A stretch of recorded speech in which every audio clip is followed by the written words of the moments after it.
समस्त भाई और बहनों को प्रभु यीशु मसीह के नाम में नमस्कार। एक बार फिर से परमेश्वर ने आपके सन्मुख आने का मुझे अवसर प्रदान किया है, उसके लिए मैं परमेश्वर का धन्यवाद करता हूँ।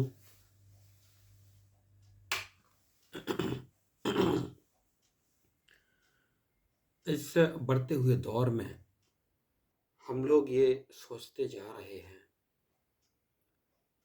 कि हमें अपनी रक्षा करने के लिए हमें हथियारों को धारण करने की आवश्यकता है। बहुत सारे लोग बंदूकों के लाइसेंस,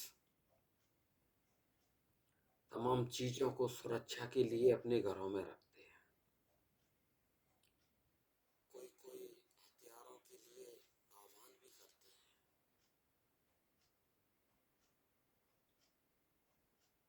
लेकिन प्रभु का वचन हमें कुछ इस प्रकार से बताते हैं। वास्तव में हमें हथियारों को धारण करने की आवश्यकता है, लेकिन सबसे पहले समझने की बात यह है हमें किस प्रकार के हथियारों को धारण करने की आवश्यकता है। वो मानवीय हथियार हम लोग धारण करें या ईश्वरीय हथियारों को हम धारण करें। बाइबल के परमेश्वर इस प्रकार से बताते हैं, इफिसी नामक शास्त्र में 6वें अध्याय में और उसके जब हम पढ़ते हैं 12वें श्लोक को, हम इस प्रकार से पढ़ते हैं कि परमेश्वर के संपूर्ण हथियारों को धारण कर लें ताकि शैतान की युक्तियों के सामने हम खड़े रह पाएं। प्रिय भाई, प्रिय बहन, दुनिया के कोई भी व्यक्ति शैतान नहीं है। शैतान एक आत्मा है जिसको दुष्ट आत्मा कहते हैं।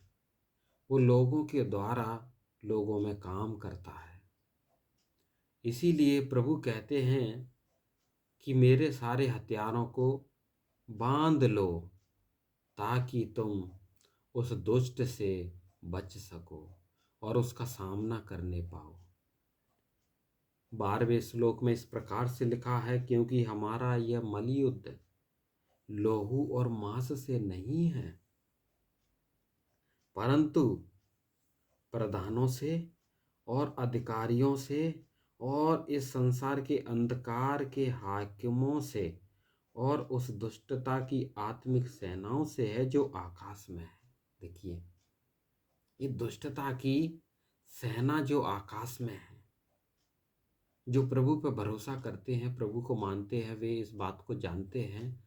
जो आकाश में जो शक्ति घूम रही है वो शैतानिक शक्तियां। इसलिए परमेश्वर के सारे हथियार बांध लो कि तुम बुरे दिन में सामना कर सको और सब कुछ पूरा करके स्थिर रहो। वो पहला हथियार कौन सा है? सत्य से अपनी कमर कसना है। सच्चाई से हमको पहला जो हथियार हमारा होना चाहिए वो सत्य होना चाहिए, सत्य का कमरबंद होना चाहिए। दूसरा, धार्मिकता की झिलम। यदि जिस प्रकार से झिलम को पूरे शरीर पर, छाती पर धारण किया जाता है, हमारे अंदर धार्मिकता नहीं है, हम धर्म का पीछा नहीं कर रहे हैं। धर्म से मेरा तात्पर्य अच्छाई से, भलाई से। हम अपने आप की रक्षा नहीं कर सकते।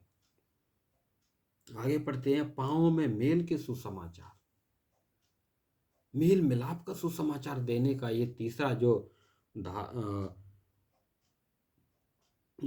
हथियार हमें धारण करना चाहिए। मेल के सुसमाचार की तैयारी के जूते हमको पहनने चाहिए।